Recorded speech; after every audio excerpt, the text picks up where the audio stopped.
लोग बात करें आज की क्लास में कंसीडरेशन की, तो कंसीडरेशन का क्या मतलब होता है? Something in return. मतलब एक पर्सन अगर दूसरे पर्सन को कोई ऑफर दे रहा है, ऑफर किस लिए दिया जाता है? कुछ करने के लिए या तो कुछ ना करने के लिए, कुछ एक्ट के लिए, या दूसरा वर्ड कौन सा होता है? एक्ट और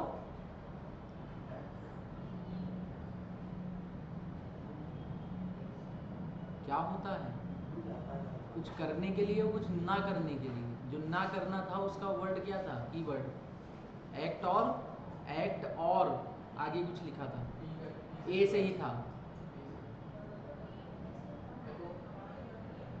एको इंश्योरेंस कर रहा हो क्या? एक्ट और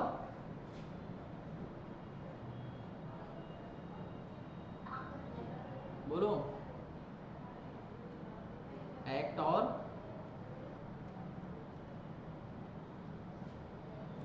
ये क्या लिखा है? था? याद आया कुछ?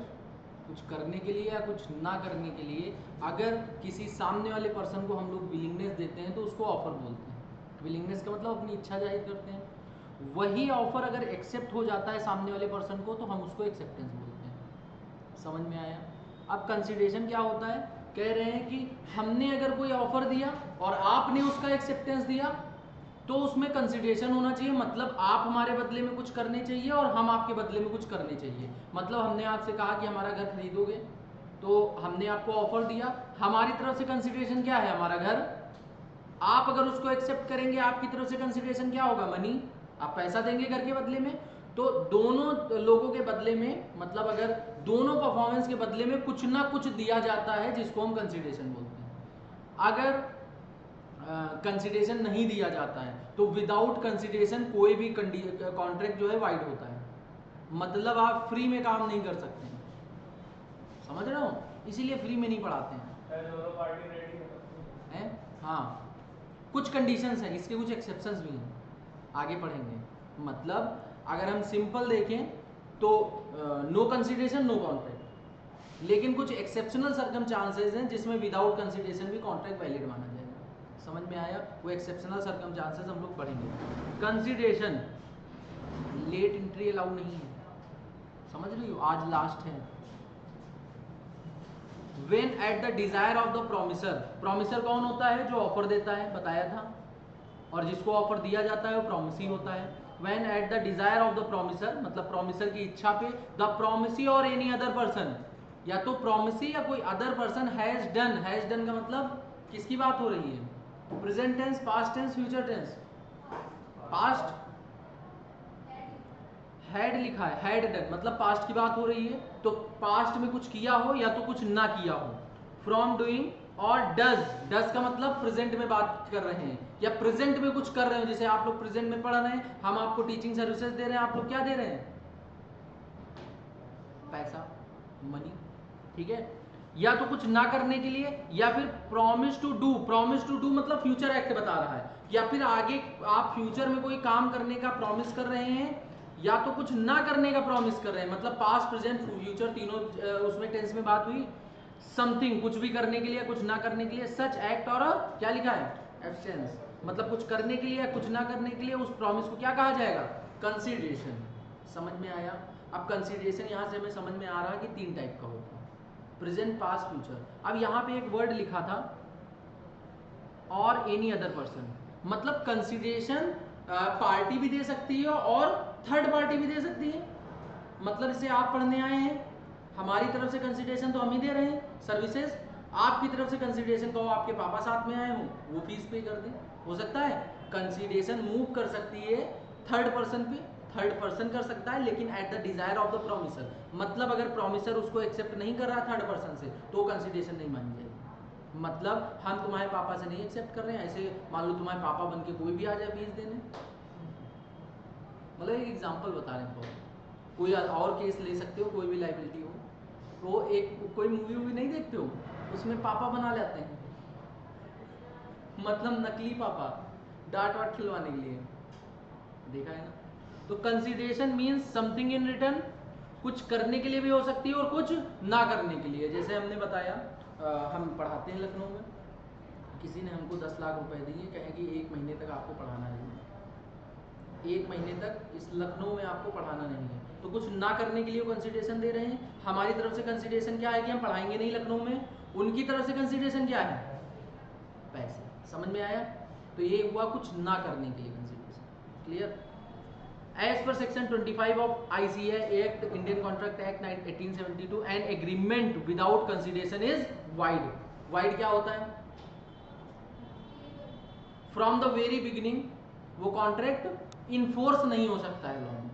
मतलब लॉ में अगर कोई प्रॉब्लम हुई, दोनों पार्टी में से एक भी पार्टी उस जो है कॉन्ट्रैक्ट को परफॉर्म नहीं कर रहे हैं, एग्रीमेंट को परफॉर्म नहीं कर रहे हैं, तो लॉ में हम इनफोर्स नहीं करा सकते। अब यहाँ पे लिखा हुआ है types of consideration, present consideration, past consideration and future consideration. अगर हम बात करें पास्ट कंसीडरेशन की, अभी इसको मत पढ़ना, अभी खाली इसका टॉपिक समझो हम जो बता रहे हैं। पास्ट कंसीडरेशन, जैसे मान लो अभी पढ़ रहे हो आप, आपके पापा एक बिल्डर हैं, आपके पापा से हमने घर बनवाया है और उसमें कुछ पैसा बाकी है, ठीक है, और आप पढ़ने आए तो तुम्हारे पापा कहें सर वो पैसा बाकी था, उसी में हम फीस एडजस्ट किए ले रहे हैं। पर आप प्रेजेंट में रहे हो, कंसीडरेशन आपके पापा जो है अगर देखा जाए तो कंसीडरेशन आपके पापा पहले दे चुके हैं। समझ रहे हो? अगर हम लोग देखें तो पास्ट में कोई एक्ट ऐसा हो सकता है, कोई लायबिलिटी बकाया हो सकती है, उसके लिए सर्विसेज प्रेजेंट में ले लो। समझ में आया? That is past consideration. मतलब एक पार्टी अपना परफॉर्मेंस पास्ट में करके आ रही है और दूसरी पार्टी प्रेजेंट में कर रही है, फ्यूचर का कोई खेल यहाँ पे नहीं होता है।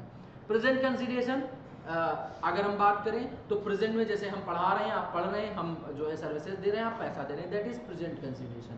फ्यूचर कंसीडरेशन, कोई बच्चा आया कहने लगे सर हमारे पास अभी पैसे नहीं है, लेकिन एग्जाम हमारे 3 महीने बाद है, हमारे पास अभी इतने पैसे हैं, केवल एक स्पेसिफिक अमाउंट, या तो उसने कुछ नहीं दिया, हमने उसको अलाउ कर दिया, आप क्लास में आके बैठिए, जब आप पास हो जाएंगे या जब आपके पास दिसंबर या फिर नवंबर में पैसे होंगे तब आप हमको पे कर दीजिएगा। हम उसको सर्विसेज कब दे रहे हैं?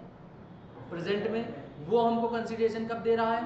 फ्यूचर में। तो एक पार्टी का कंडक्ट फ्यूचर में हो सकता है, वो एक पार्टी का कंडक्ट पास्ट में भी हो सकता है। समझ रहे हो? क्लियर? बिल्कुल सिंपल है, पढ़ के देखो, समझ में आ रहा है?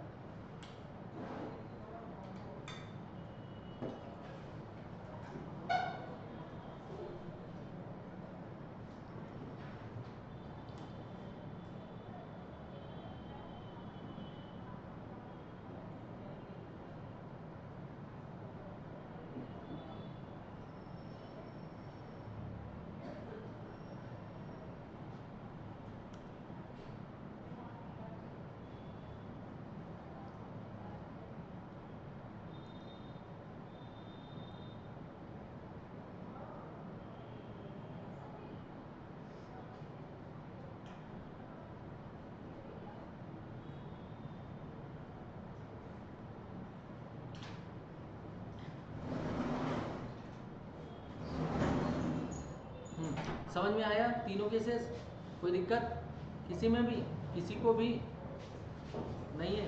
पक्का? वीर, ये तो हमेशा कहाँ दिक्कत होगी, मैं वीर हूँ। 9:40 टेलीग्राम पे नहीं हो क्या तुम? हैं? तो उस पर टाइमिंग लिखा नहीं, 9:40 to 1, पढ़ा नहीं तुमने? पढ़ा था ना सबने 9:40 to 1? क्या ही बताएं।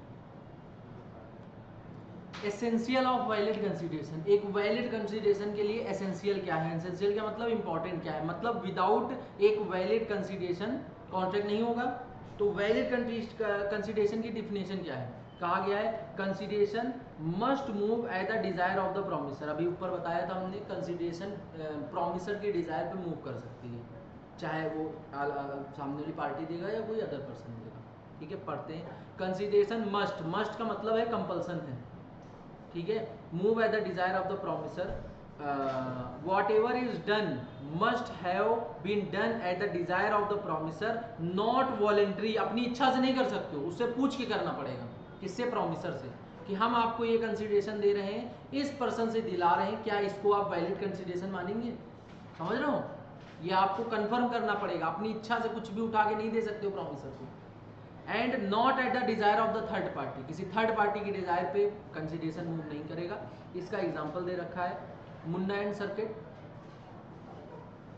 मतलब मुन्ना भाई एमबीबीएस, इसका एग्जांपल मुन्ना थे सर्किट थे। अभी एग्जांपल पहले पढ़ो फिर हमें बताओ।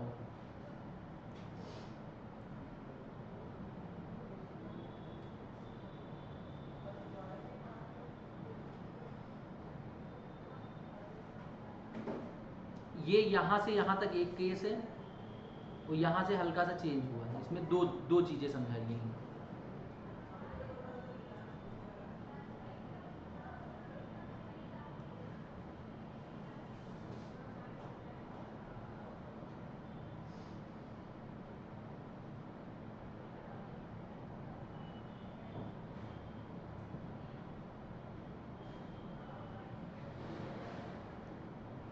पहला केस क्या है, if Munna rushes to Circuit help whose house is on fire, मतलब मुन्ना सर्किट की घर की तरफ भागे, क्यों? क्योंकि उनका घर फायर पे था। There is no consideration but an voluntary act, इसमें कोई कंसिडरेशन नहीं है। क्यों? क्योंकि क्या सर्किट ने या थर्ड पार्टी ने किसी जो है कोई हेल्प मांगी या डिस्कस हुआ इनके बीच में? ये एक वॉलेंट्री एक्ट है, इन्होंने अपने मन से किया है, तो इसके लिए कंसिडरेशन मांग सकते हैं? मांग सकते हैं? नहीं मांग सकते हैं। बगल में तुम्हारे आग लग गई और तुम घर पे गए, उसके पानी वानी अपना मोटर वोटर चला के उसको बुझाया, फिर कहने लगे लाओ पैसे लाओ, ऐसे हो सकता है? नहीं देगा वो। But if Munna goes on circuits help at circuits request, circuit की रिक्वेस्ट पे गया कि चलो यार बुझवा दो चल के, हम तुमको 1000 रुपए देंगे, समझ रहा हूँ? अगर उसने रिक्वेस्ट पे किया है एज द प्रोमिसर की request, there is a good consideration as Circuit did not wish to do act, क्या लिखा है? विदाउट कंसिडरेशन या ग्रेचुइटली। तो अगर हम बात करें तो अगर वॉलेंट्री कोई एक्ट किया गया है तो उस केस में कंसिडरेशन नहीं बनता है, ठीक है? अब अगला है उदय भाई एंड मजनू भाई, वेलकम। ऊपर वाला है उसमें जैसे सर्किट की रिक्वेस्ट पे वो गया, उसने कहा हम तो 1000 रुपये देंगे, लेकिन सर्किट ने सिर्फ रिक्वेस्ट करी और ये नहीं कहा कि 1000 पैसे का कुछ नहीं कहा कि देंगे या नहीं देंगे, उसने रिक्वेस्ट करी जाने तो नहीं, इसमें रिक्वेस्ट करने का मतलब यही है कि कुछ ना कुछ उनके बीच में है, अमाउंट स्पेसिफिक नहीं है, तुम्हारे बुक में पड़ा हुआ था, तो यहाँ पे अमाउंट स्पेसिफिक नहीं, रिक्वेस्ट करने का मतलब है कुछ कंसिडरेशन तय हुआ है, समझ रहे हो? फ्री में नहीं कर रहे हैं, मतलब दोनों के बीच में बात हुई है अगर काम करने को लेके तो कुछ कंसिडरेशन तय हुआ है। अगर बात नहीं हुई, वॉलेंट्री कर रहे हैं, तो कोई मॉनेटरी टर्म्स में बात नहीं हुई। पेपर भेजें? बाकी लोगों को क्या हुआ, प्रिपेयर नहीं है? इतना छोटा सा अगर पेपर नहीं प्रिपेयर होगा तो पेपर कैसे देंगे? क्या? तो वाकई मेरा कोई कंपटीशन नहीं, बोल दिया करो।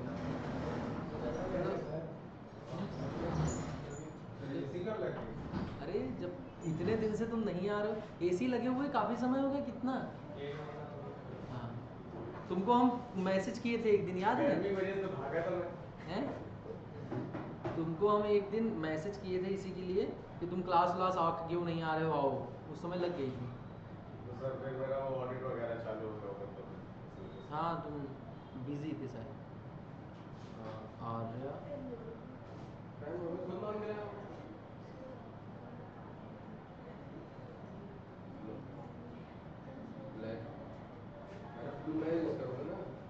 ग्रुप पे भेज दिया हमने टेस्ट। लोग अगल बगल बैठे हो, क्या बात है?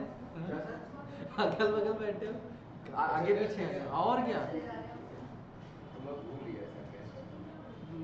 लग रहा है कॉपी बिल्कुल अगल बगल लिखोगे हैं, सोच समझ के बिल्कुल दोनों लोग की। देख लो कितना बहुत दूर हो गई तुम। यहाँ बैठो आके, ठीक है? वो पूछेगा ना।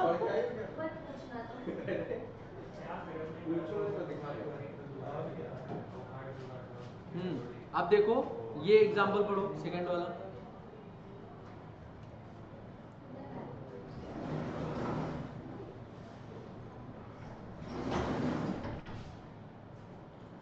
तुम्हारे लिए ही हमने इंतजाम करा है इतना, नहीं आ रहा था।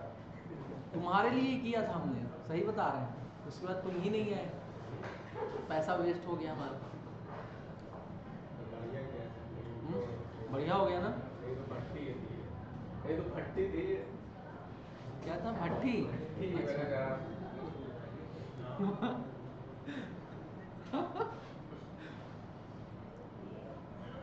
पेपर कहाँ? टेलीग्राम पे भेजा है।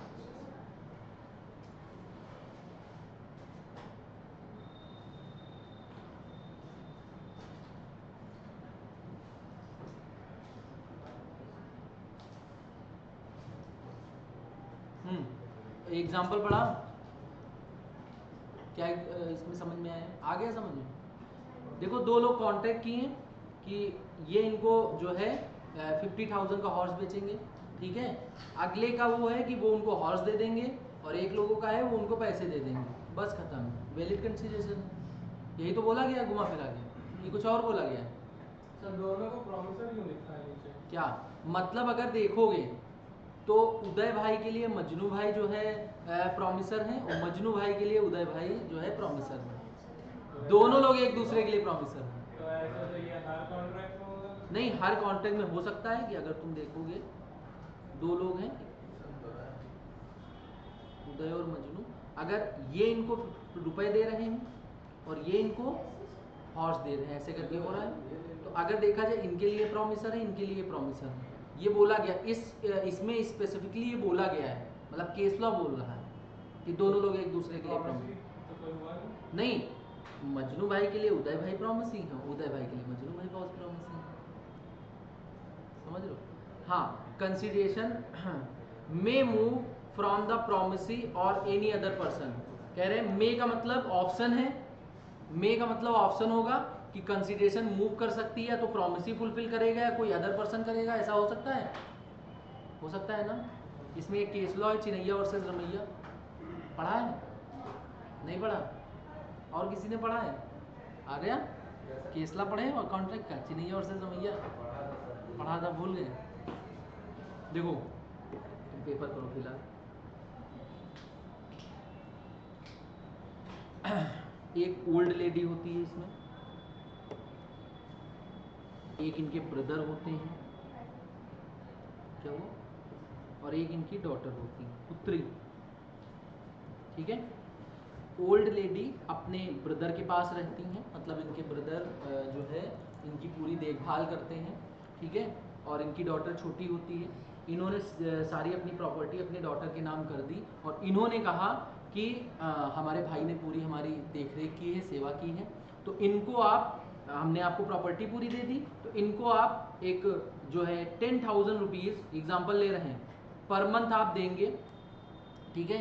एज अ कि अपना ये जो अपना बुढ़ापा वगैरह है ये काट सकें सुकून से, 10,000 रुपये पर मंथ।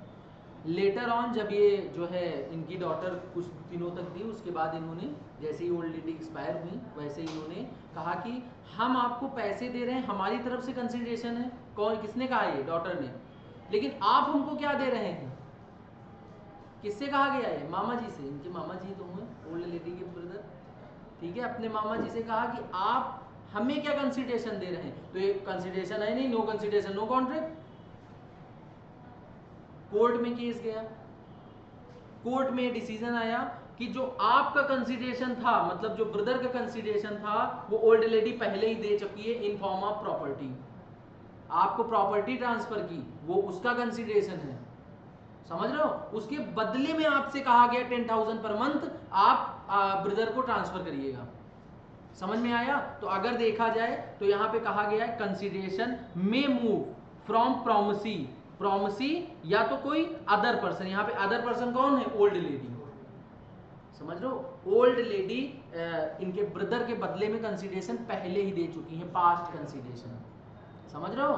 कंसिडरेशन वो पहले ही दिया जा चुका है, तो ये अपनी लाइबिलिटी से छुटकारा नहीं पा सकती है। इनको 10,000 पर मंथ देना पड़ेगा अपने ब्रदर को। ये देखो केस लॉ लिखा है, पहले पढ़ लो, फिर कोई डाउट हो तब पूछो पढ़ने के बाद। चिरैया और से रमैया बुक में नहीं होगा, है?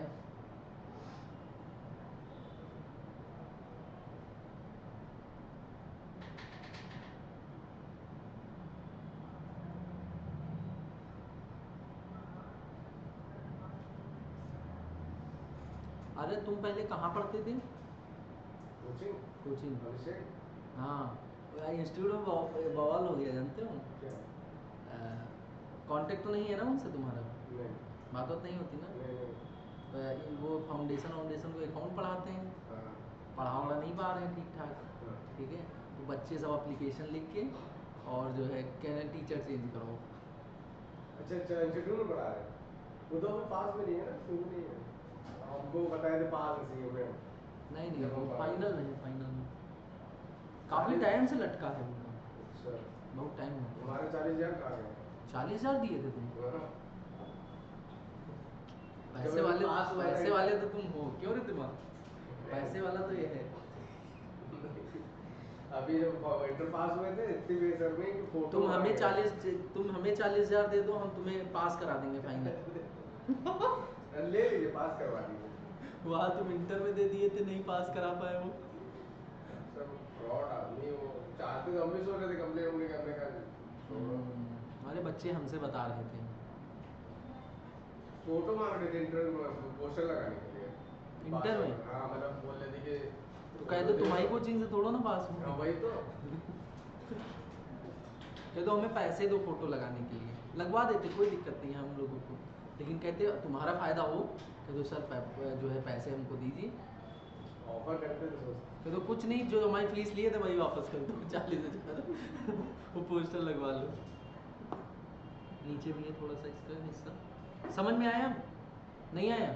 वही बात लिखी हुई ओल्ड लेडी और ब्रदर और डॉटर वाली, ठीक है। तो इस टाइप के, मतलब ये सेम केस लॉ नहीं आएगा, लेकिन इस टाइप के क्वेश्चंस आ सकते हैं, समझ रहे हो। तो उसमें रेफरेंस किसी में आ गया इंटरमीडिएट में, या फिर अगर फाउंडेशन लेवल पे बात करें तो जो है केस वो आ सकता है, एमसीक्यू आ सकता है इसी तरीके का छोटा सा। अब consideration must in something in value, consideration कुछ वैल्यू में होनी चाहिए, मतलब लॉ की नज़रों में उसकी कुछ वैल्यू होनी चाहिए, उसी को हम कंसिडरेशन मानेंगे। Consideration must have something in value in the eyes of law, law की नज़रों में उसकी कुछ वैल्यू होनी चाहिए, और it should be real, real होनी चाहिए, ठीक है। It may be an act, कुछ करने के लिए भी हो सकता है और कुछ ना करने के लिए भी हो सकता है, बता चुके हैं। Promise to do not to smoke, अगर किसी ने प्रॉमिस किया कि जो है तुम स्मोक नहीं करोगे, बदले में हम तुम्हें इतने पैसे दे रहे हैं, तो क्या एक निगेटिव एक्ट है, कुछ करने से मना किया जा रहा है कि तुम अगर स्मोक नहीं करोगे, मतलब हम तुम्हें पैसे दे रहे हैं कुछ ना करने के लिए, समझ लो। उसके बाद promise to not refer the matter in court, आपने किसी की गाड़ी ठोक दी पीछे से और उसकी गाड़ी बिल्कुल पीछे से ख़त्म हो गई, समझे। वो कहने लगा चलो हम 100 नंबर मिला रहे हैं, तुमने कहा ये लो जो है कुछ पैसे ले लो, ठीक है। आप इस मैटर को कोर्ट में नहीं ले जाएंगे, मतलब पुलिस केस वगैरह नहीं करेंगे, तो आप कुछ कंसिडरेशन दे रहे हैं कुछ ना करने के लिए कि कोर्ट में केस ना रिफर करो। ये तो सर इलीगल हो गया। क्या इलीगल होता है? ये तो इलीगल हो गया ना टाइप। ये कैसे इलीगल हो गया? तो हम पैसे दे रहे हैं कोर्ट में ना ले जाने के। हाँ, तो ये इलीगल कैसे हो गया? इलीगल तो चोरी करना, डाका डालना, मर्डर करना, ये सब हुआ इलीगल, समझ रहे हो। अगर हम किसी को कह रहे हैं कि तुम मैटर कोर्ट में, आर्बिट्रेज बोलते हैं इसको, मतलब आउट ऑफ कोर्ट सेटलमेंट करना, समझ रहे हो। काफ़ी सारी मूवीज़ में भी देखा होगा आउट ऑफ कोर्ट सेटलमेंट, और कोर्ट इसको मना भी नहीं करता है? कोर्ट चाहता है कि मैक्सिमम काम हमारे पास ना आए, हमारे पास केवल मेजर काम आए। गाड़ी किसी की ठुक गई वो आ गया हमारे पास, किसी ने किसी के कंटाप मार दिया वो आ गया हमारे पास, तो ऐसे लोग ना आए हमारे पास मेजर केसेस आए, मर्डर वर्डर वाले, ऐसे फालतू के केसेस इंडिया में ऑलरेडी इतने सारे केसेस पेंडिंग पड़े हुए हैं। ये सारी चीज़ें कुछ करने के लिए हो सकता है कि वेडिंग एनिवर्सरी में आप या फिर बर्थडे में परफॉर्म करेंगे तो उसके लिए पैसा दिया गया, तो प्रॉमिस टू डू मतलब आपने पैसा दिया, वो आपके लिए सर्विसेज देगा। आगे, इट में be present past and future, बताया हमने पहले ही बात कर चुके हैं, इसको पढ़ो। According to Indian law consideration must be past present and future, मतलब इंडियन लॉ के अकॉर्डिंग कंसिडरेशन पास्ट में भी हो सकती है, प्रेजेंट में भी हो सकती है और फ्यूचर में भी हो सकती है। लेकिन हमने बताया था स्टार्टिंग में कि अपने इंडियन लॉ में कॉन्ट्रैक्ट एक्ट और जो अपना ब्रिटिश है यूएसए का, उसमें 90-95% सेम है, 5 से 10% की स्लाइड बिट चेंज है। मतलब कुछ जगहों पे अपने यहाँ पे कुछ और एजम्पशन है, वहाँ पे कुछ और एजम्पशन है। तो पहला यहाँ पे चेंजेस आता है कि जो कंसीडरेशन है वो प्रेजेंट एंड फ्यूचर होता है, लेकिन past consideration English common law में नहीं होता है। समझ में आया? पास्ट कंसीडरेशन वहाँ पे नहीं माना जाता है। समझ में आया? क्या हुआ? ठंडा। अब हम बंद नहीं करेंगे, हमको याद है। अरे नहीं, अच्छा लग रहा है। अच्छा लग रहा है, सो ना जाना। सर हमारे लिए कौन सा वैलिड है? हमारे लिए तो इंडियन लॉ। हाँ और क्या, लेकिन पढ़ने दोनों हैं। तुमको हो सकता है एमसीक्यू में या किसी में पूछ ले, इंग्लिश कॉमन लॉ में भी, कि कौन सा consideration not included in foreign law. समझ लो, तो उसमें तुमको पास्ट वाला टिक करना होगा, तो जब वह तभी टिक कर पाओगे जब याद होगा।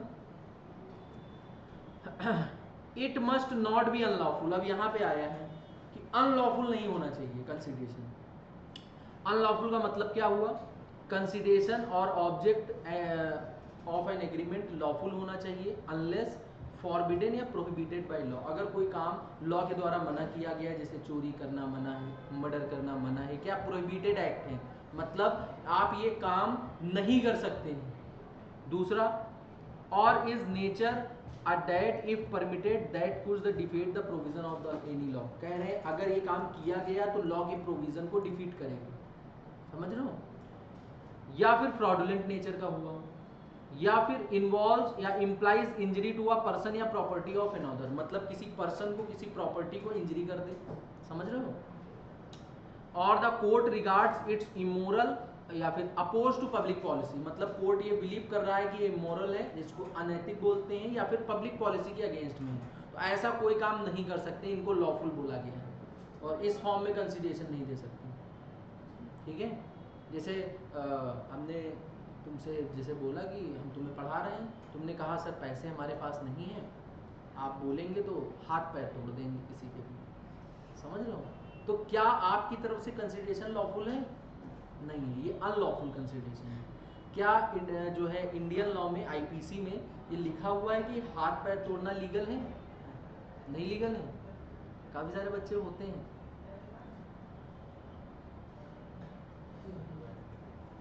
जब 11th-12th पढ़ाते थे उसमें बहुत ऐसे मिलते थे। सर बताइएगा कोई काम। सीएमएम तो कम, सीएमएम थोड़े सिंसियर हो जाते हैं बच्चे, ऐसे नहीं मिलते हैं। हाँ, अब आते हैं no consideration no contract, section 25। अभी हमने बताया था बिना कंसीडरेशन के कोई कॉन्ट्रैक्ट नहीं हो सकता है, इसके एक्सेप्शन है, ये सब तो पढ़ लिया है। अगर हम देखें तो डायरेक्ट एक्सेप्शंस पढ़ना है। सबसे पहले promise made on account of natural love and affection, इसको कोई बताएगा?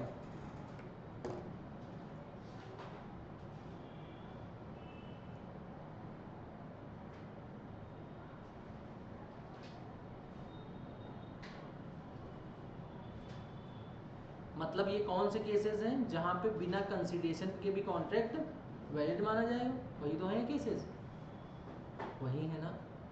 पक्का? काफी लोग कंफ्यूज क्यों दिख रहे हैं? वही केसेस है ना? बोलो कौन से केसेस हैं? नो कंसीडरेशन नो कॉन्ट्रैक्ट के एक्सेप्शंस हैं, तो इसका मतलब क्या होगा कि इसमें अगर कंसीडरेशन नहीं भी है तब भी कॉन्ट्रैक्ट वैलिड होगा, यही है ना? Yes sir. नहीं है? है। यही है। क्या कर रहे हो तुम लोग? हाँ यही है। अगर हम बात करें पहला, promise made on account of natural love and affection, इसका क्या मतलब? पढ़ो और बताओ।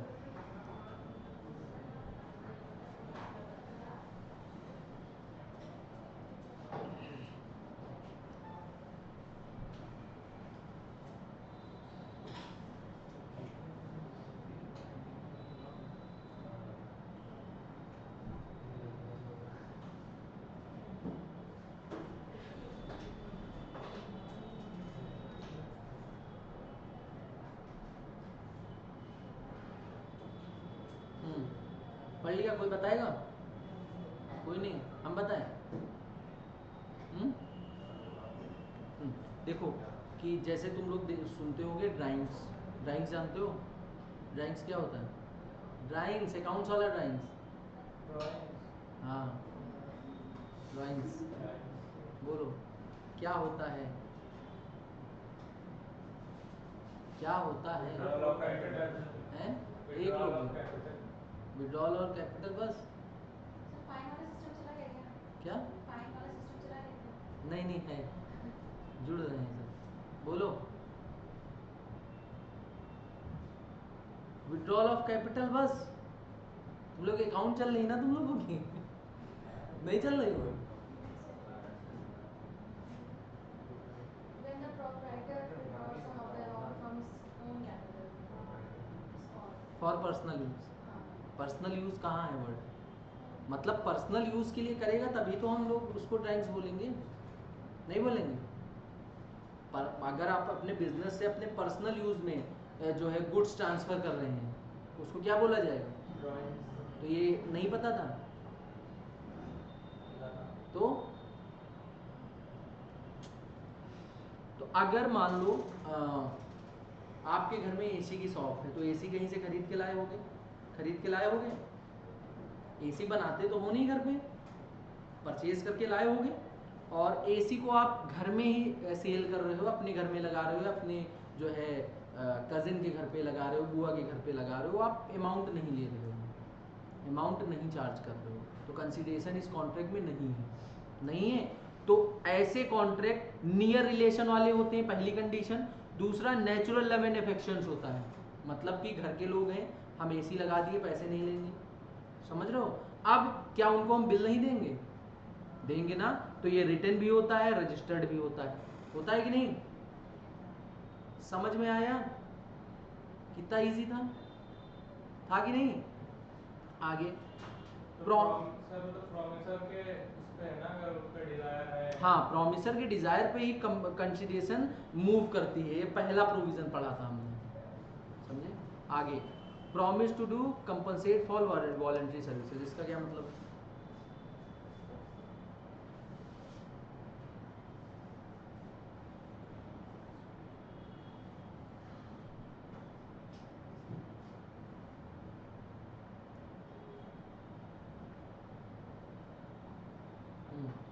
बताओ। It is a form of unpaid work that people choose to do for the benefit of others. क्या? फिर से बोलो। It is a form of unpaid work that people choose to do for the benefit of others. और कोई बताएगा? वीर, hand raise किया था ना तुम? अच्छा, वो हाथ ऐसे ही बताएगा। देखो, voluntary services means service done without any request, बिना रिक्वेस्ट के अगर आप कोई वॉलंटरी सर्विसेज दे रहे हैं, it is valid if the following condition are satisfied. अगर कुछ कंडीशन सेटिस्फाई होंगी तो वैलिड होगा, क्योंकि वॉलंटरी सर्विसेज का मतलब उसके बदले में आपको पैसा नहीं मिलेगा, ऐसा करके देख सकते हैं। वॉलंटरी सर्विसेज दे रहे हैं, the services should have been done voluntary, voluntary अपनी इच्छा से दे रहा हो। The services have been done for the promisor, promisor के लिए सर्विसेज दे रहे हो आप। The promisor must have been existent at the time when services has done, मतलब प्रॉमिसर उस समय एग्जिस्टेंट में हो, मतलब जिंदा हो, जीवित हो, जिस समय सर्विसेज दी जा रही हैं उसको। The intention of promisor must have been to compensate the promisee, उसका इंटेंशन होना चाहिए कि हम प्रॉमिसी को कंपनसेट करेंगे, किसका? प्रॉमिसर का। The services rendered must also be legal, जो सर्विसेज रेंडर की जा रही हैं वो लीगल होंगी। मतलब वॉलंटरी अगर आपको कोई चीज़ दे रहे हैं तो वो क्या होगा? वो विदाउट कंसिडरेशन हो सकता है, समझ लो। वॉलंटरी दे रहे हैं, कोई वॉलंटरी एक्ट कर रहे हैं, विदाउट कंसिडरेशन हो सकता है। जैसे अभी एग्जांपल दिया था, बगल वाले घर में आग लग गई, वॉलंटरी जाके बुझा दोगे? क्या कोई कंसिडरेशन लोगे बदले में उससे? समझ रहे हो। तो वॉलंटरी जो सर्विसेज आप देते हैं वो उसके लिए कंसिडरेशन उसमें नहीं भी होगा तब भी चलेगा। क्या हुआ? उसमें आयुर्वेदिक का पूछ क्या?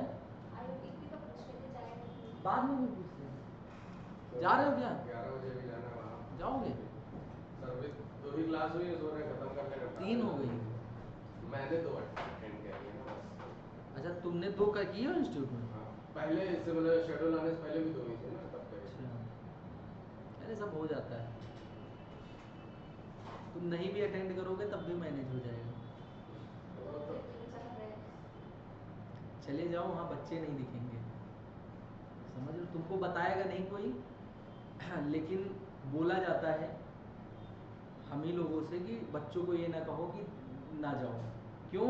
क्योंकि वहाँ अगर हम सब लोग ऐसे ही सोचने लगे तो वहाँ जो टीचर आता है, फैकल्टी आता है, उसको पे करते हैं ये लोग, तो जो है वर्थ इट नहीं रहेगा इनके लिए ना कि 2-4 बच्चे पढ़ रहे हैं बैठ के।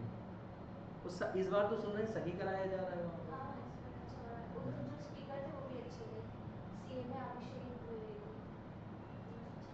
ये शाकंभरी मैम जो है ये कहाँ की है, मतलब कौन वाली है, कोई ऐसे कौन वाली? क्योंकि इनकी मैं- फर्म है। ये पहले पढ़ाती थी अभिषेक सर के यहाँ।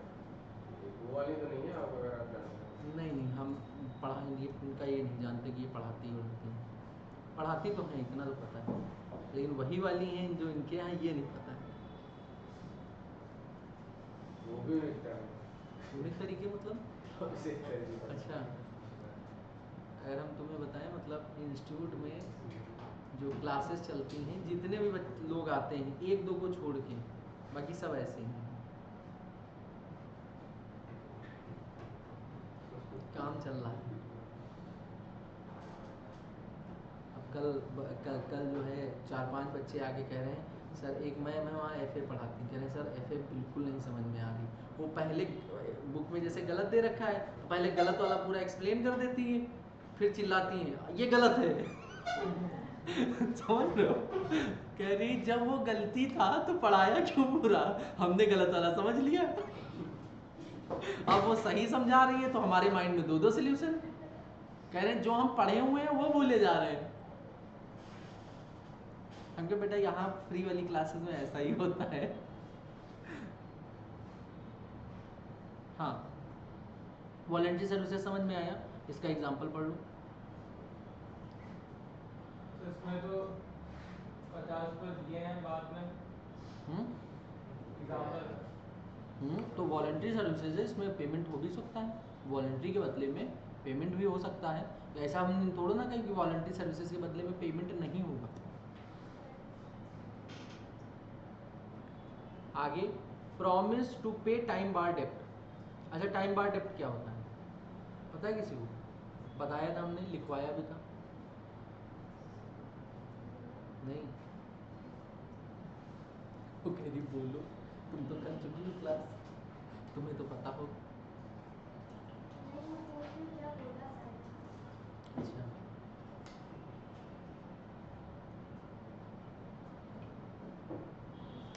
ये बोला जाता है टाइम बार डेप्ट, मतलब ऐसा डेप्ट जिसकी मैच्योरिटी पीरियड ओवर हो गई। मतलब डेप्ट लिया गया, वो होता है कि आपने 10 साल का जो है लिया या 5 साल का लिया लोन, तो आपने डेप्ट लिया, मान लो वो 10 ईयर्स का है, ठीक है। 10 ईयर्स का डेप्ट है अगर, वो 10 ईयर्स के बाद का जो पीरियड होगा इसको हम लोग बोलते हैं कि टाइम बार, ठीक है। मतलब 10 साल ये मेच्योरिटी पीरियड है, मतलब इसके बाद, मतलब यहाँ तक आपका सारा पेमेंट हो जाना चाहिए। मान लो आपने 10 करोड़ का लोन लिया है तो 10 करोड़ का पेमेंट आपका यहाँ तक हो जाना चाहिए 10 साल तक। 10 साल के बाद के जो 3 ईयर्स होते हैं इनको टाइम बार बोला जाता है। अब ये क्या होता है, इसके लिए पढ़ना पड़ेगा। A promisee by the debtor to pay time bar debt is also a valid contract। मतलब 3 साल तक जो होता है वो अपना जो डेप्ट है वो आप ले सकते हैं। नहीं समझे? अगर हमने तुमको 10 करोड़ का लोन दिया और 10 साल की उसकी मैच्योरिटी, 10 साल बाद हमें लेना है, और 10 साल बीतने के 3 साल के अंदर हमें उस डेप्ट को तुमसे वसूल कर लेना है। अगर नहीं हो रहा है उस 3 साल के अंदर, हम तुम्हारे ऊपर कोर्ट में केस कर सकते हैं, सारे लीगल एक्शन ले सकते हैं, लेकिन 3 साल के बाद हमारे लीगल राइट्स छीन लिए जाएंगे। मतलब हम तुम्हारे ऊपर केस नहीं कर सकते, क्योंकि मैच्योरिटी पीरियड के 3 साल के बाद जो है सारे राइट्स वेव ऑफ हो जाते हैं अकॉर्डिंग टू जो आपके जो है लिमिटेशन एक्ट इसमें गवर्न करता है। समझ लो, लिमिटेशन एक्ट में 3 साल वाली लिमिट लिखी हुई है, तो हम बता रहे हैं तुम लोगों को, ठीक है। तो 3 साल तक आप उनको सारा क्लेम कर लेना होता है। अगर आपने क्लेम नहीं किया, ठीक है, तो आप आगे क्लेम नहीं कर सकते। अब ये बताया गया है कि मान लो 3 साल बीत गए, 3 साल बीतने के बाद अगर तुम वॉलेंट्री हमें, मान लो 10 करोड़ में से 5 करोड़ दे चुके थे, वॉलेंट्री तुम हमें 5 करोड़ दे रहे हो, या फिर 2 ही करोड़ दे रहे हो, मतलब पूरा पे अमाउंट भी दे सकते हो या हाफ अमाउंट भी दे सकते हो। तो इसके बदले में हमारी तरफ से तो कोई कंसिडरेशन नहीं है और लीगल कोई राइट भी नहीं क्रिएट हो रहा है कि तुम हमें दो ही। ये वॉलेंट्री एक्ट ये भी हुआ है एक तरीके से, अपनी मर्जी से दे रहे हो तो ये भी एक वैलिड कॉन्ट्रैक्ट होता है। समझ में आया? मतलब वो वापस ना करे तो हमें चलेगा। हाँ, क्या लिखा हुआ है, but the promisee must in writing, ये चीज राइटिंग में होनी चाहिए। It must be sign by the promisor या फिर उसके एथोराइज एजेंट के द्वारा। The promise may be pay the whole or part of the debt, promise हो सकता है पूरा पे करने के लिए या फिर आधा। अब इसका एग्जांपल पढ़ो, समझ में आ जाएगा। Ram and Lakshman, Ram owns Lakshman 1000 rupees but the डेप्ट is barred by the limitation act. मतलब ये 3 साल वाली लिमिट क्या हुई, क्रॉस हो गई। बार्ड का मतलब ये है लिमिटेशन एक्ट के अकॉर्डिंग क्रॉस हो गई 3 इयर्स का लिमिट। समझ में आया? उसके बाद राम साइन किए एक written promise to pay 500 rupees on the account of the डेप्ट, मतलब 1000 का लोन था लेकिन 2500 रुपए देंगे।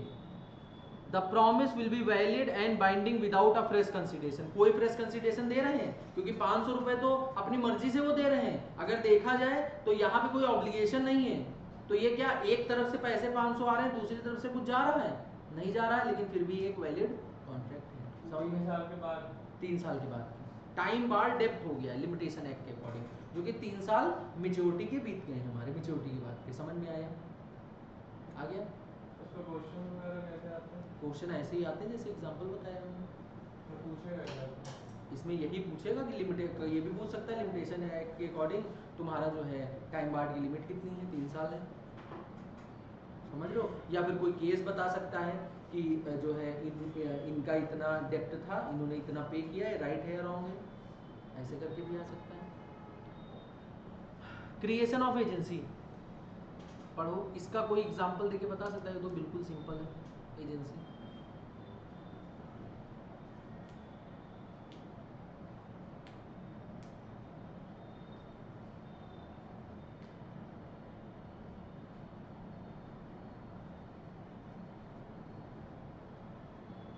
जैसे जो कंपनीज वगैरह के एजेंट होते हैं उन्हें हम हायर करते हैं लेकिन उसकी कोई सैलरी नहीं देते हैं। वो हमारे लिए काम कर रहे होते हैं, हमें कंसिडरेशन दे रहे होते हैं लेकिन हम उन्हें कुछ नहीं दे रहे होते उसके बदले में। क्यों नहीं दे रहे हो? तो बिना कंसिडरेशन वो के तब- कोई वो हायर तब करवा दो, देंगे। हमारे लिए भी काम करे। वो तब देंगे ना सर जब वो हमारा या तो सेल करवाएगा या फिर काम करके देगा, तो तब से कमीशन देंगे। देखो, तब तक तो अगर हम ये बात करें यहाँ पे एक प्रिंसिपल होता है, एक एजेंट होता है। एजेंट प्रिंसिपल के बिहाफ पे काम करता है। तो प्रिंसिपल मान लो कुछ गुड्स वगैरह ट्रांसफ़र करता है बेचने के लिए, या फिर कुछ भी ट्रांसफ़र करता है उसको आगे फर्दर काम करने के लिए, तो उसके बदले में एजेंट कुछ देता है उसको, देता है बदले में? नहीं दे रहा है, वो भी एक वैलिड कॉन्ट्रैक्ट है। कंसिडरेशन थोड़ी होगा, तो अपना ही काम करना है, अपना ही सामान भेज रहा है। एजेंट को जो ट्रांसफ़र किया जा रहा है उसकी बात की जा रही है।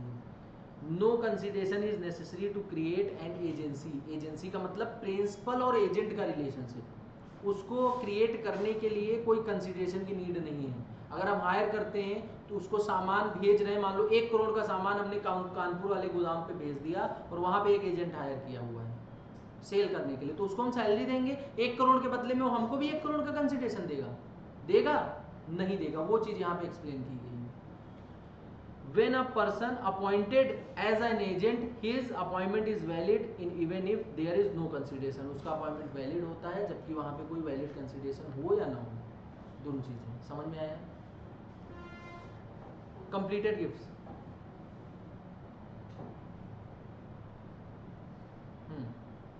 कंप्लीटेड गिफ्ट्स क्या होगा? आपने किसी को गिफ्ट दिया, बदले में कहोगे हमें भी गिफ्ट दो। समझ रहे हो? Gift once made can not recovered on the ground of absence of consideration. कहोगे हमने तुम्हें गिफ्ट दिया, तुमने हमें क्या दिया? कुछ नहीं दिया, कंसिडरेशन नहीं है, कॉन्ट्रैक्ट नहीं बन पाएगा, वापस करो गिफ्ट। ऐसा हो सकता है? नहीं हो सकता है। Absence of consideration will not affect the validity of any gift already made. जो आप गिफ्ट ऑलरेडी दे चुके हैं उसमें एब्सेंस ऑफ कंसिडरेशन दिखा के आप गिफ्ट को वापस नहीं ले सकते, स्यू नहीं कर सकते, ये सारी चीजें। गिफ्ट वगैरह कॉन्ट्रैक्ट का होगा।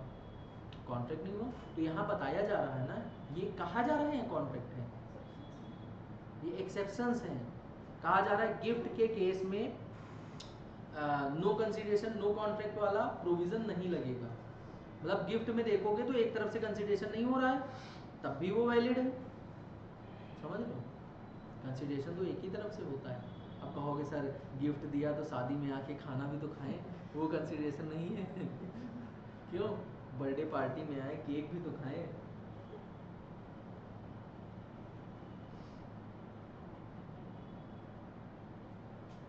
टेस्ट सही है?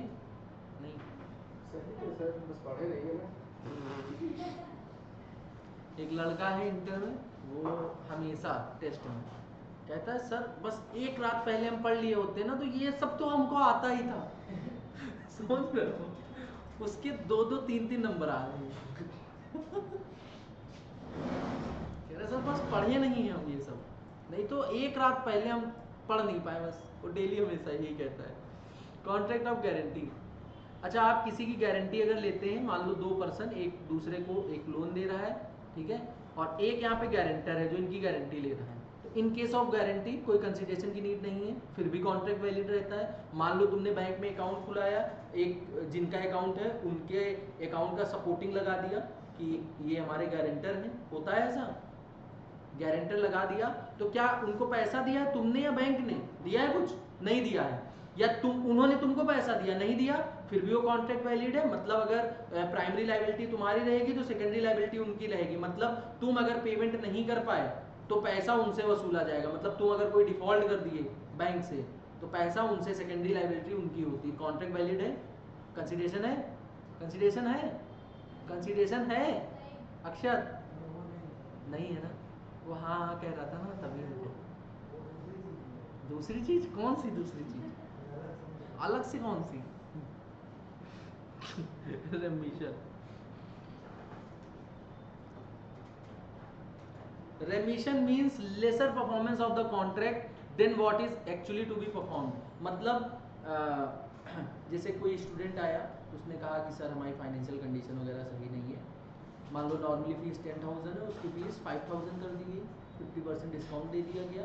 तो अगर हमारी तरफ से तो हम तो पूरा ही पढ़ाएंगे, उसकी तरफ से परफॉर्मेंस क्या है, लेस है, तो वो भी एक वैलिड कॉन्ट्रैक्ट माना जाएगा। क्लियर? समझ में आया? कंसिडरेशन दे रहा है ना सर? हाँ दे रहा है, कम दे रहा है ना, तो एक्सेप्शन है ना, एक बराबर का कंसिडरेशन नहीं हो सकता है, कंसिडरेशन एक दूसरे से कम भी हो सकता है। ठीक है, ठीक है। अब यहाँ से पढ़ो, यहाँ से नहीं, एक्सेप्शन पढ़े थे ना, ये पढ़ो। देखो यहाँ पे पहले एक चार्ट में लिखा हुआ है सब कुछ, उसके बाद नीचे से पढ़ना है।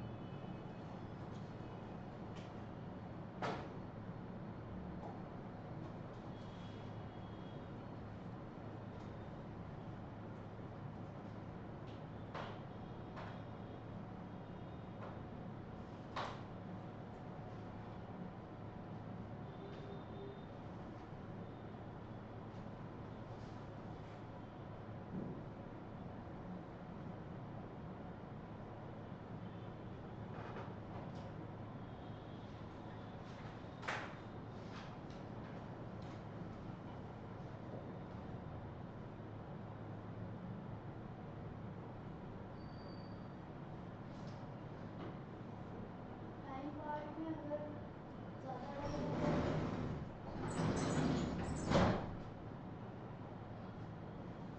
टाइम बार्ड में टाइम पार्ट में अगर ज़्यादा टाइम ले लिया, मतलब कितना? 3 साल के 10 साल हो गए। टाइम बार्ड 3 इयर्स है। जैसे हमने बताया कि आप जो मेच्योरिटी पीरियड है, मेच्योरिटी का मतलब अब तक लोन पे कर देना चाहिए था, उसके बाद 3 साल है, 3 इयर्स। 3 इयर्स तक अगर आप नहीं मेच्योर कर पाए तो वो टाइम बार्ड हो जाता है। उसके बाद वाला जो पीरियड होगा वो वॉलेंट्री होता है, वो पैसे तुमको चाहेगा देगा, चाहेगा नहीं देगा, कुछ नहीं कर सकता। वो बात अलग है, इलीगल जाके गुंडे उंडे ले जाके पिटवा दो उसको, कह दो पैसे दो हमारा, समझ लो, मूवी बना दो एक। हाँ, फर्स्ट वाला, सेकंड वाला, फर्स्ट वाला कोई भी, हमने इसमें ड्राइंग्स वाला एग्जांपल दिया था कि आप अपने घर में एसी लगवा लें, समझ रहे हो, आपकी एसी की दुकान है तो नियर रिलेशन है, आपने कज़न के यहाँ लगवा दें, नियर रिलेशन है, नेचुरल लव एंड अफेक्शन में है। अगर ये रिटर्न होना चाहिए रजिस्टर्ड, मतलब कि आप बिल वगैरह देंगे ही, तो ये सारी चीज़ें हैं। नेचुरल लव एंड अफेक्शन में अगर कोई जो है प्रॉमिस किया गया है, तो उसको हम लोग वैलिड मानते हैं। उसमें कंसिडरेशन ना भी हो तो चलेगा।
बात करने के लिए समय दिए हैं या फिर पढ़ने के लिए? तो फोन चल रहा, बात हो रही है, सब क्या? सर ये और बता दिए पूरा कौन सा? क्रिएशन ऑफ एजेंसी कुछ होता क्रिएशन ऑफ एजेंसी। प्रिंसिपल होता है, एक एजेंट होता है।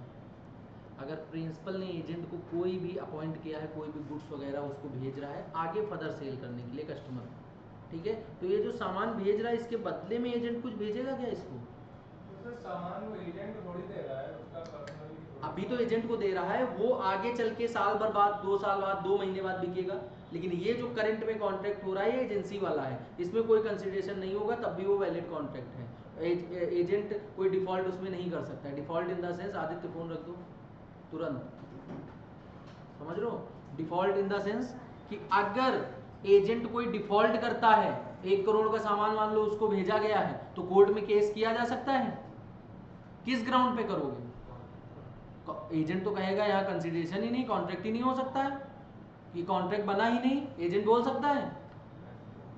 लेकिन ये एक्सेप्शन में आ रहा है। एक्सेप्शन का मतलब एजेंट आपको अगर सामान भेज रहा है, इसमें कंसिडरेशन इंपॉर्टेंट नहीं है, तब भी ये कॉन्ट्रैक्ट माना जाएगा। इसीलिए एक्सेप्शन में लिखा गया, क्योंकि ऐसा हो चुका होगा, काफ़ी केसेस हुए होंगे जो कोर्ट के पास गए होंगे, तभी इसको एक्सेप्शन में इंक्लूड किया गया। समझ में आया? काफ़ी सारे डिफॉल्ट हो रहे होंगे, एजेंट को माल भेजा तो एजेंट उसको उसमें घपलाबाजी कर दिया, 1 करोड़ का बेच के 50 लाख का दिखा रहा है कि सेल 85 लाख की हुई है, ऐसे करके। आगे बढ़ो। सर ये लिमिटेशंस भी इंडियन कॉन्ट्रैक्ट एक्ट में नहीं लिमिटेशंस, है। लिमिटेशन एक्ट नहीं, ये अलग है लिमिटेशन एक्ट। इसकी खाली एक चीज़ पढ़नी है, 3 साल की लिमिट, बस जितना चाहिए था उतना हमने बता दिया। बाकी कहाँ कॉन्ट्रैक्ट एक्ट तो पढ़ नहीं पा रहे हो, लिमिटेशन एक्ट पढ़ोगे। तो सिलेबस, अच्छा हमने ये देखा है जो सिलेबस में होता है बच्चे उसके पीछे नहीं भागते, एक चीज दिख जाती है कोई उसके पीछे, सर ये नहीं पढ़ना है क्या?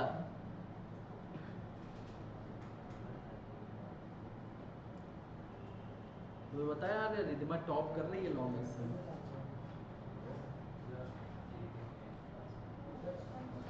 बैच में लड़ाइयाँ छिड़ गई हैं कि टॉप कैसे कर रही है रिद्धिमा। क्यों रिद्धिमा? कंपटीशन, अरे सब डर गए। क्यों रिद्धिमा? क्या तुम क्या तुम लोग डरा रहे हो? तुम्हें डरा रहे हैं?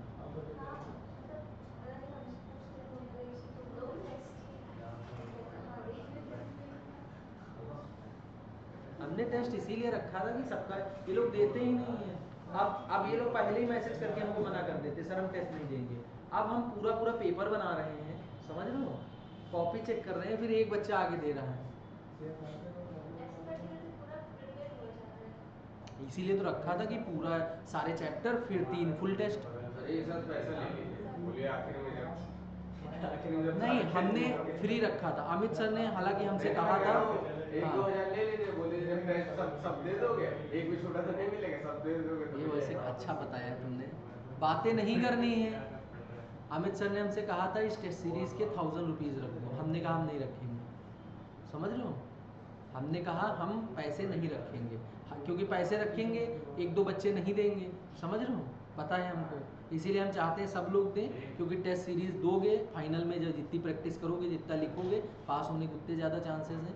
इसीलिए हमने एक भी पैसे इस पे नहीं रखे थे। नहीं तो इतना पूरा देखो टेस्ट सीरीज कितनी बड़ी है, समझ रहे हो। कहीं पे मार्केट में देखो जाके कितने क्या टेस्ट सीरीज का रेट है, ऐसे करके लोग खाली टेस्ट सीरीज बेचते हैं, बिजनेस है ये पूरा।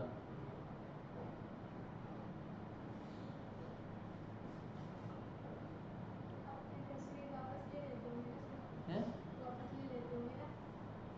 क्या वापस ले लेते हैं?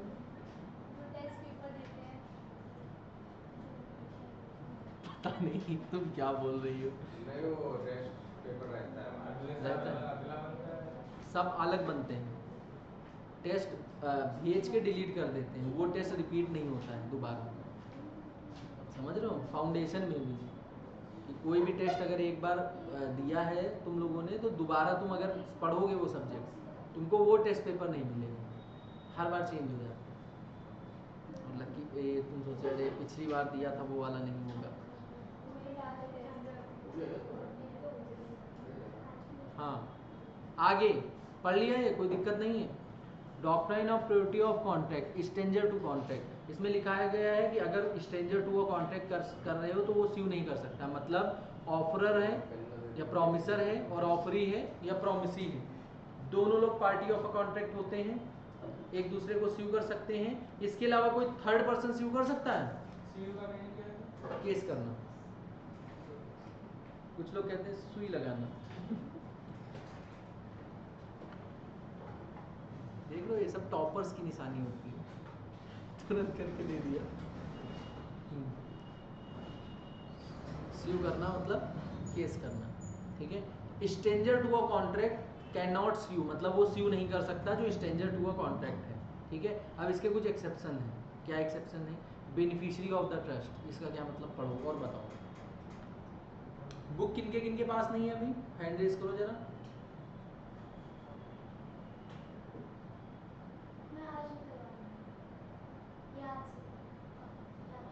और वीर भी नहीं, तुम भी कल आए थे, कहाँ है बुक? हाँ जी करवा। कल से क्लास में घुसने नहीं देंगे बिना बुक के। तुम्हारे पास नहीं याद देते ना, हैं? क्या करें, भगा दें? भगा दें। क्लास करवाने के बाद में हम जो है क्या बोलते हैं, कल से रियल में बता रहे हैं, वहाँ पे एंट्री पे ही बुक पहले चेक करेंगे, उसके बाद में एंट्री देंगे, ये बात याद रखना। सुबह निकलवा लेंगे तो बंद भी होगा। ठीक। यहाँ फ्री होके क्या किए थे? जब फ्री हो गए थे 1 बजे, 1 बजे फ्री हो जाते हो? नहीं, 11:30 बजे। लास्ट क्लास है ना, पहली क्लास है? नहीं, पहली। ये पहली क्लास है अभी। 2-2:30 बजे तक बैठ के निकलवाई थी वहाँ पे। समझे? अरे 15-20 मिनट लगता है निकलवाने वहाँ पे में। इतनी भीड़ थी उस दिन। सर वो नीतू की कुछ चैप्टर्स की पीडीएफ भेज दीजिएगा टेलीग्राम पे, क्योंकि उसका भी थोड़ा भेज चुके हैं। नहीं है सर, बेसिक कॉन्सेप्ट में नहीं है। है मैं वहाँ लिखी रखी हुई। बेनिफिशियरी ऑफ ट्रस्ट, चलो ये सब बातें बाद में करना, पहले ये पढ़ो beneficiary of trust.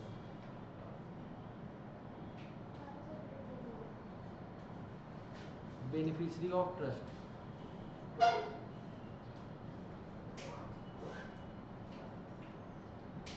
a trust is created for the benefit of the beneficiary, hence the beneficiary can enforce the provision of the trust even through he is stranger to a contract. मान लो दो party कोई contract कर रहे हैं किसी तीसरे person के लिए, समझ रहे हो, इसका बेनिफिशियल ओनर किसी कोई तीसरा है, समझ रहे हो, मतलब बेनिफिट कोई तीसरा ले रहा है। जैसे कि तुम्हारे पापा प्रॉपर्टी खरीदे तुम्हारे नाम पे, या तुम्हारे पापा प्रॉपर्टी खरीद रहे हैं तुम्हारी मम्मी के नाम पे, होता है ऐसा, ठीक है, तो mummy party of a contract है नहीं है, लेकिन मम्मी स्यू कर सकती है क्योंकि वो बेनिफिशियरी है, रियल बेनिफिट उन्हीं को मिल रहा है, समझ रहे हो। अब यहाँ पे एक एग्जांपल है, पढ़ो। मुन्ना भाई सर्किट को जानते हो, वही एग्जांपल। और चिंकी को, चिंकी को भी जानते हो, कॉन्ट्रैक्ट बहुत बढ़िया बना है।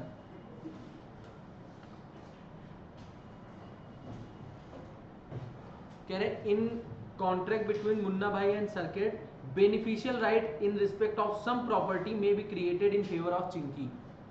मतलब बेनिफिशियल राइट, उस प्रॉपर्टी का बेनिफिट किसको मिलेगा, चिंकी को। And in that case Chinki can enforce the claim on the basis of his this right, अपने इस राइट के बेसिस पे, मतलब बेनिफिशियरी वाले राइट के बेसिस पे अपना क्लेम कर सकती है, कोई भी अगर डिफॉल्ट वगैरह होता है। समझ में आया? तो प्रोविटी का मतलब क्या होता है? किसका? प्रोविटी का कहाँ पे लिखा है? तो हेडिंग है। Doctrine of liberty। अच्छा ये वर्ड है, मतलब doctrine of privity of contract, इसका मतलब है stranger to a contract, stranger to a party can not see provision in marriage settlement. ये अगर किसी ने सही बता दिया तो 10 रुपए का नगद इनाम, नगद इनाम नहीं, नगद पुरस्कार दिया जाएगा उसको, 10 रुपये। सम्मानित नहीं किया जाएगा, एक उसके क्वेश्चन के लिए सम्मानित कर दिया जाएगा, सम्मानित नहीं। सम्मानित का अपोजिट क्या होता है?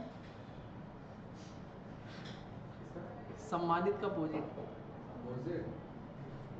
विलोम शब्द निंदित। है, निंदा करना। निंदा। बेइज्जती करना। तो बुराई करना होता है। चलो ठीक है, पढ़ो, बाद में देखो। Provision is in marriage settlement,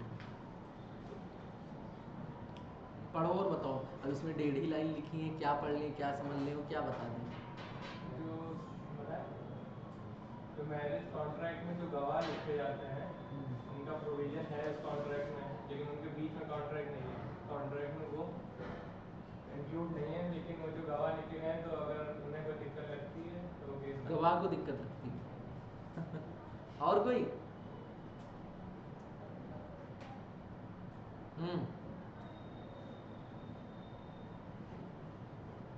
नहीं, 10 रुपए कमाने का प्रयास कोई नहीं करेगा।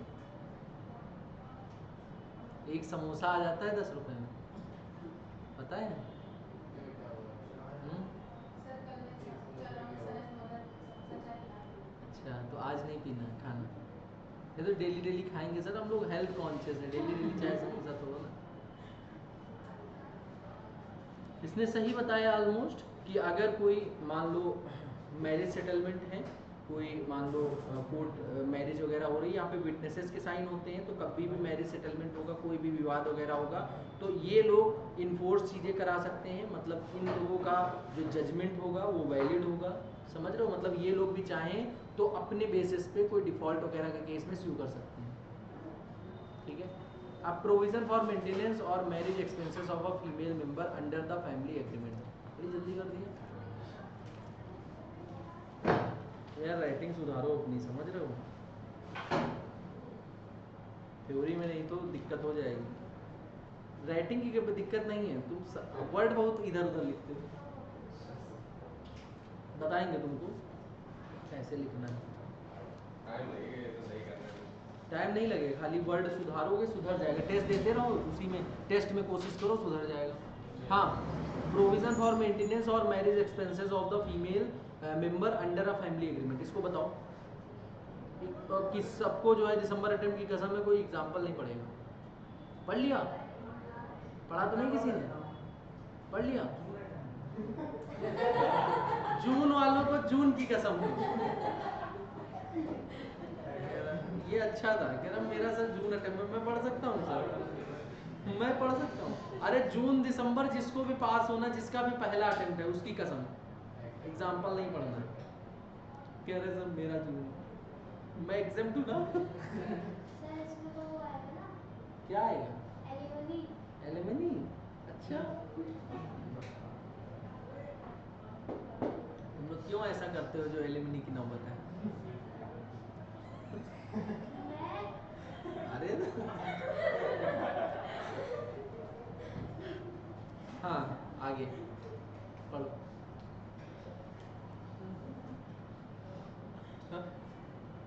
अरे आगे अभी इसमें एलिमनी, दहेज सब डिस्कस होगा। दहेज जानते हो? Gift gift gift gift. बहुत सस्ते सस्ते गिफ्ट दिए जाते हैं। अरे अच्छे होते हो। सर को मिले हैं ना? नहीं नहीं अभी नहीं मिलेंगे।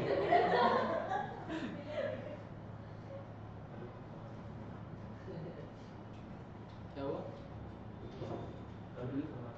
हैं? अभी तो सर समर्थन कर रहे हैं। तभी तो सर समर्थन कर रहे हैं। नहीं ऐसा नहीं है। समर्थन नहीं कर रहे हैं। अब कोई देगा तो मना भी नहीं करेंगे। अरे हमारे यहाँ भी कजन की शादी हुई थी।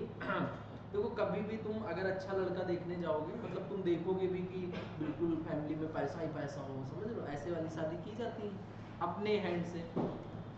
ऐसी शादी करोगे अगर तो हमेशा वो उनके हिसाब से खर्चा करना पड़ता है, समझ लो। जैसे हमने कज़न की शादी की थी तो एक बढ़िया कार, समझ लो, क्रेटा टॉप मॉडल, समझे, प्लस जो है काफ़ी सारा पैसा जो है कैश वगैरह ये सब में चीज़ों में, समझ लो। जो एसी घर में हमारे नहीं लगी वो एसी वो लोग मांगे थे, समझे। वो हाँ, वो जर्नल का करीब 2 टन का एसी। नहीं हमको शायद 70-80 का पड़ा था, थोड़े जानने वाले थे और हम आईटीसी ले लेते हैं ना। क्रेटा टॉप तो 17 लाख की बड़ी होगी। क्रेटा टॉप तो 17 लाख की बड़ी होगी। क्या चीज़? Creta top model. क्रेटा नहीं, उससे भी महंगी थी उस समय। अरे हो गए हैं 2-3 साल हो गए।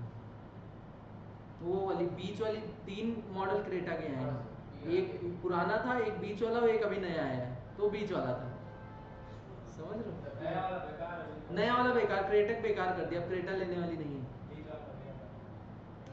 वो पुरानी वाली उससे अच्छी, पुरानी वाली हैवी लगती है देखने से पीछे, और जो नई वाली हो बिल्कुल मतलब क्रेटा लगती, वेन्यू लगने लगी है, वेन्यू लगने लगी है। तो शायद प्राइस भी तो 13-13 लाख की ये आती है। मॉडल ज्यादा निकाल दिया उसके, बेस हाँ। मॉडल सस्ता तो रहेगा। बेस मॉडल बहुत सस्ता कर दी वो। बेस लो, अब तो बेस लो और उसमें सब एसेसरीज लगवा लो।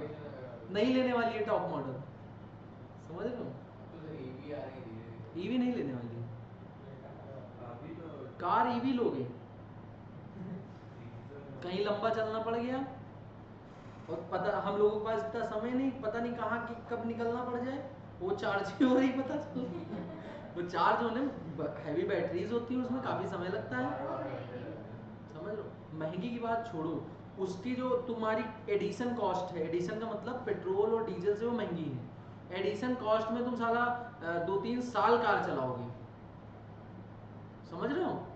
जितनी एडिशनल कॉस्ट हो रही है उसमें 2-3 साल, वो 5 साल में बैटरी बदलनी पड़ेगी, बैटरी बदलने का कॉस्ट उससे ज़्यादा फिर आएगा, तो फायदा क्या हुआ? आधी गाड़ी का प्राइस। कुछ फायदा हुआ ये बताओ? मतलब अगर कॉस्ट तुम निकालो कि पेट्रोल वर्सेस ईवी, तो पेट्रोल या डीजल, मतलब ईवी में नहीं जाने वाला है। एक तो हम इतना एडजस्ट करें कि जो है चार्ज करें, इतनी झंझट, उसके बाद में हमको कॉस्ट उससे महंगा पड़ रहा है, क्या फायदा ईवी चलाने का? और वो फील भी नहीं आती, आवाज़ भी नहीं आती गाड़ी में, समझ रहे हो। अब हम तो सुन रहे हैं बुलेट जो है ईवी निकालने जा रहे हैं, हम कहे आवाज़ कहाँ से लाएंगे, क्या साउंड लगाएंगे क्या पीछे? ओला जैसे होगी, बगल से बुलेट निकल जाए पता न चले श्याम से, ऐसा थोड़ा ना। मतलब ये सब गाड़ियाँ आवाज़ के लिए ही माहिर है, मतलब बगल से चले तो लगे कि कोई गाड़ी गई है। मतलब इन सब गाड़ियों की अभी भी, जैसे ये सब गाड़ियां हैं ये बहुत ज़्यादा हो गई हैं, अगर देखोगे हर तीसरे चौथे आदमी पास मिल जाएगी, लेकिन अभी भी अगर तुम्हारे बगल से निकलती है तो ऐसे देखते हो, जैसे आईफोन अभी भी देखोगे तो हर तीसरे चौथे आदमी के पास है, लेकिन अभी भी अगर रिंगटोन बजती है तो तुम मुड़ के जरूर देखते हो कौन है। होता है ऐसा। इन सब चीज़ों की गुडविल और रोड प्रेजेंस गाड़ी की बहुत अच्छी है, समझे। कार में अगर डिफेंडर निकली है बगल से, मुड़ के जरूर देखोगे अंदर कौन बैठा है। सर कहाँ है डिफेंडर, हमने अभी बोला, तुम लोगों के माइंड में तुरंत डिफेंडर आ गई होगी, मतलब दिख गई होगी डिफेंडर, जिसने देखी है। दिखी थी कि नहीं, समझ रहे हो, दिखी थी। जिसने देखी होगी, जिसने देखी ही नहीं, जिसको याद ही नहीं हो, उसके माइंड में नहीं आएगी, तुरंत इमेज आ गई होगी। इस चीज को क्या बोलते हैं?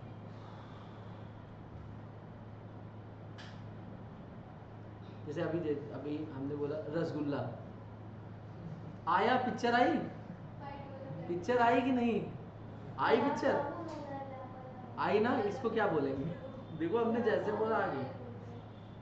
समोसा आया आया कि नहीं आया, तुरंत पिक्चर बनी समोसे की, माइंड में बनी, इसको क्या बोलेंगे? अरे ये तो आप दिमाग के साथ खेल रहे हैं। कुछ था टर्म भूल गए। कुछ है ना, अभी हम बोलेंगे किताब, वो नहीं आएगी। बुक, वो नहीं आएगी। Imaginary thoughts. चलो हाँ, प्रोविजन ऑफ और मेंटेनेंस और marriage expenses of female member, इसका क्या मतलब होगा?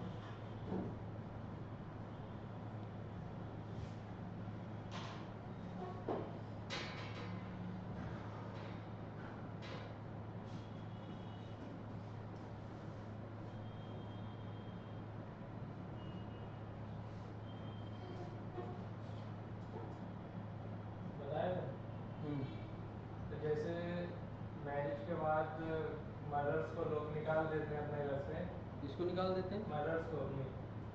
तो उस केस में मदर केस कर सकती है अपने बेटे पर कि ये मुझे